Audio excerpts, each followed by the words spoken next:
Kryeministri Edi Rama lajmëroi përpara të zgjedhurve socialist se Shqipëria është më afër se kurrë marrjes së statusit të vendit kandidat këtë qershor. Janë orë të mira për Shqipërinë dhe orë të vështira për shqiptarët.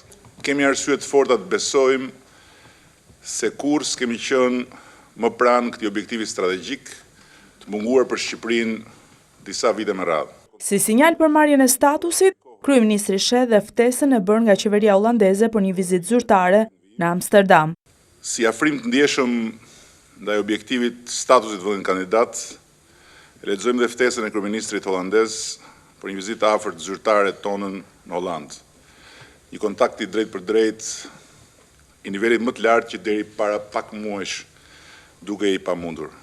Kreu i qeverisë, pavarësisht sigurisë se kësaj here Bashkimi Evropian nuk do të refuzojë kërkesën e vendit ton, akuzoi opozitën se po përpiqet që me gënjeshtra absurde ndaj qeverisë të pengojë marrjen e statusit. Një pjesë e jona, shqiptarë në opozitë me qeverinë, përkatësisht pushtetarë të rënë nga vakti para më pak se një viti, kanë ngritur një valë tërbimi plot akuza të përbindshme për qeverinë, cilat kuptohemi nuk vënë në asnjë rrezik vetë qeverinë si qeveri apo shumicën dërmuese që kemi në kuvend, po shpërndajnë frymën e rëndë të një keqdashje absurde mes shqiptarësh, që natyrisht nuk ndihmon asgjë në rrugën drejt vendimarrjes së qershorit në Bruksel.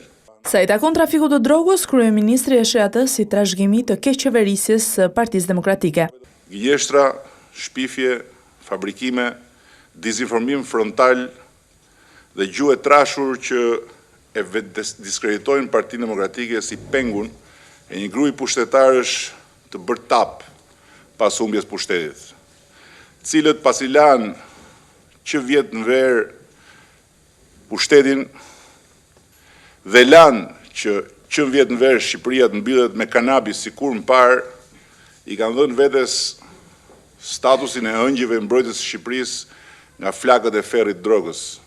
Edhe pse i sigurt se i takon progresit që sipas i ka bërë qeveria në rrugën e reformave integruese, kryeministri tha se partnerët evropian kërkojnë prova konkrete që krimi organizuar dhe korrupsioni do të luftohen. E për këtë arsye Rama lajmëroi nisjen e reformës në drejtësi, që do të ndëshkojë sipas tij të gjithë ata që po mbajnë peng integrimin. Dhe tani që reforma territoriale administrative është futur në rrugën e dur, duhet ta çelim kantirin e ri për cilin jemi përgatitur gjithë këto muaj, atë të reformës në drejtësi. Për të bërë të mundur që dora e drejtësisë të mos ndalet më përpara skujt dhe në radh të parë përpara të pandëshkueshmëve të veshur qoftë me kostumin e politikës, qoftë me petkun e njeriut të drejtësisë.